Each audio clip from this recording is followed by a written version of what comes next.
I'm from Ann Arbor, Michigan. I'm a demonologist, paranormal investigator, and an author, and I've had paranormal experiences since I was about 3 or 4 years old. I now specialize actually in house blessings and removing severe hauntings for families and clients. I first heard about the Jinn when I was researching the paranormal, and more so specifically in the line of demonology. If you look at different cultures and religions, there's a lot of similar stories that the Jinn kind of matches with. I definitely believe there's a very large difference between demons and Jinn, although there are also similarities. I believe that demons were created and exist basically to function as ill, malevolent, evil spirits, whereas the Jinn have this dichotomy about them where they could be good or bad, but that their purpose wasn't completely defined because they have the choice of free will, which is interesting because they're kind of like a spiritual metaphysical take on mankind, where we have free will and choice here on Earth, that the Jinn also have that option too.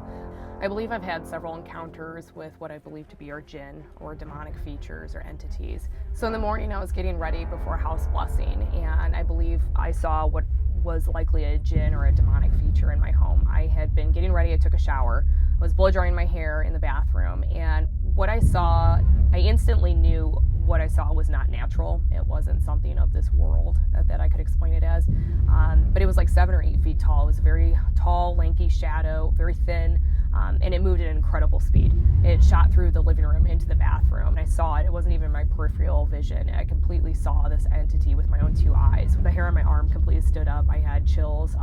And I also had this feeling of just being violated, because I like to view my house as like a safe place to be in. You know, it's my home, it's my sanctuary. I'm getting ready to perform a house blessing to help someone else, and now I have this visitor that's completely violating that respect, that space, that sacredness of it. It's kind of difficult not to be emotional about it, not to get scared or startled. And so it's really difficult to kind of keep your feet on the ground, to be really calm about it when you're dealing with these cases. You know, I've seen people move across the room, literally picked up by an unseen force. I've seen cabinets in the kitchen fly open on their own. I've seen people getting scratched and burned.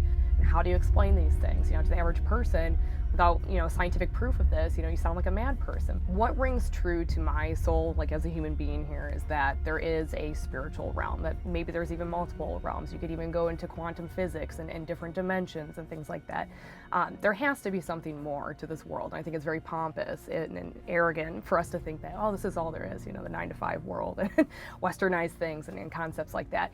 I've seen too many things. I've experienced things too often to not believe in something higher.